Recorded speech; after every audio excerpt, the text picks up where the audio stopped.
শত শত বছর পুরানো ইতিহাস ও ঐতিহ্যে ঘেরা পারিল হযরত শাহ আলী বাগদাদী রাদিয়াল্লাহু তাআলা আনহুর মাজার শরীফে রহস্যময় তথ্য ও ইতিহাস ঐতিহ্যের ঘেরা এই মাজার শরীফ। এই মাজারটি সিংহের উপজেলা বলদরা ইউনিয়ন পারিল গ্রামে অবস্থিত। শত শত বছর পুরানো এই পাথরের রহস্য জানার চেষ্টা করব এই দাদার কাছ থেকে। দাদা, এই পাথরগুলা কত বছর আগেকার হবে?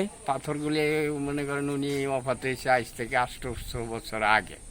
তাহলে উনি যখন আসছে তখন এই পাথরগুলি সাথে করে নিয়ে আসছে আরব দেশ থেকে। হ্যাঁ, আল্লাহর রহমত আছে, আপনারা বরকত পায়, কাজেই এটা এখানে দিয়ে যায়।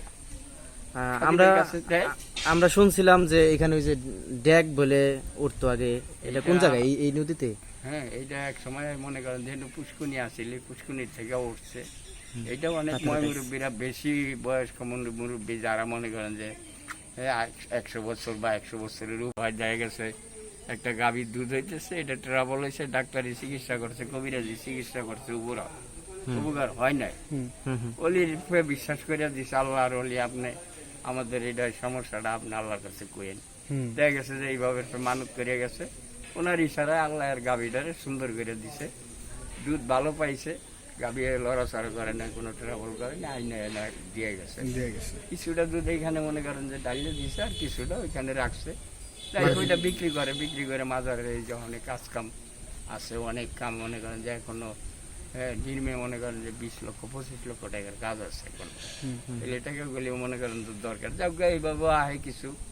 তারপরে মনে করেন যে ওই চতুর্থ দিক থেকেও কিছু আসে, 100 বছর বা 100 বছরের উপরে বয়স জায়গা আসছিল, ওই সমস্ত মানুষের মুখের থেকে এই সমস্ত কথা বাইরেছে, কিন্তু এটা কেউ চোখকে দেখে নাই।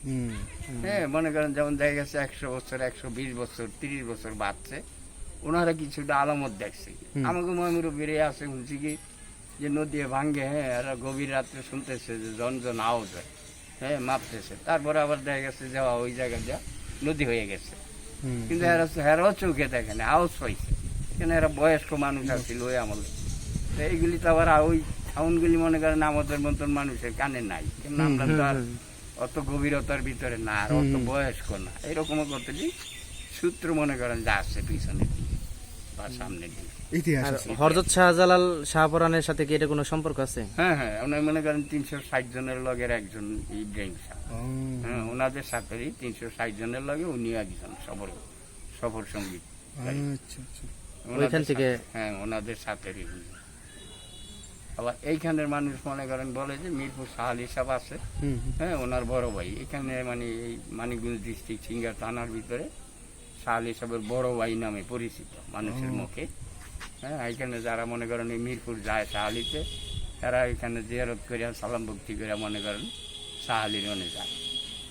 আবার শাহ আলীর থেকেও কিছু কিছু লোক আসে, ওইখান থেকে সালাম ভক্তি করে ওনার এখানে আসে। তাহলে এটা একটা অলিদের মনে করেন যে সম্পর্ক, গভীরতার সম্পর্ক আছে, এরকম আর কি। সূত্র আছেই, একটা না একটা সূত্র আছেই, এর ভিতর থেকে মানুষের জ্ঞান খাটায় অনেক জিনিস বুঝে লাভ করে। এখানে কি শুধুমাত্র মানিকগঞ্জের লোকজনই আসে নাকি মানিকগঞ্জ জেলার বাহিরে থেকেও আসে? মানিকগঞ্জ জেলার বাহিরের লোক আছে, আপনার সিরাজগঞ্জের লোক আছে, বাহিরের লোক আছে অনেক, কেরানীগঞ্জের আছে, ঢাকার আছে, সাভারের আছে, আরো বাহিরেরও আছে, আরো দূরেরও আছে। হ্যাঁ, একবার আপনার এই কেরানীগঞ্জের স্বামী স্ত্রী আইছিল, ওনারা বলল যে মুরব্বী আমি তো বিদেশ ছিলাম, আমি ওনার এই পাথরের কথা বিদেশে শুনছি, যেরকম এই পাথর নাকি গাছে ধরতো। হ্যাঁ, তাই আজকে আমরা মানে দেখবার জন্য আইছি কেরানীগঞ্জ থানার থেকে।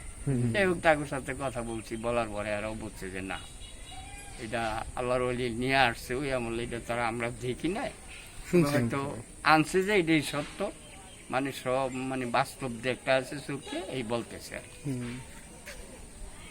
আচ্ছা, ঠিক আছে, ধন্যবাদ। এখন আমরা কথা বলবো শামসুল পাগলের সাথে। সে নবাবগঞ্জ থেকে আগত, কিভাবে খাওয়া দাওয়া করে এবং থাকে সে তথ্য জানবো। কেউ যদি ভালোবাসা কিছু দেয় সেটাও খাই। আচ্ছা, এখানে থাকার উদ্দেশ্যটা কি? উদ্দেশ্য হিসেবে রোজার মধ্যে থাকি, বাবার দরবারে থাকি, এই দাঁড় খেজমত করা। তার মানে এখানে থাকেন, এখানে খান, এখানে ঘুমান আর কি। আচ্ছা, কি এখানে কি কি আশা পূরণ হয় এরকম কিছু একটা? বাবার কাছে একটা নিয়ত করে একটা আশা করলে বোধহয় সেটা পূরণ হয়। আচ্ছা, একটা সময় তো প্রচুর লোকজন আসা যাওয়া করতে এখানে, এখন হ্যাঁ, আসে বার্ষিক অনুষ্ঠান যখন হয় তখন অনেক লোক থাকে, হাজার হাজার লক্ষ লক্ষ লোক আসে। এখন মানুষের উপস্থিতি কিরকম এখানে দেখতেছেন? ভালোই ভালোই। ভালোই। এই মাদারের কাজটা চলছে, সবাই মিলেই কাজ করতেছে, চেয়ারম্যান মেম্বার আছে, গ্রামে ইঞ্জিনিয়ার আছে।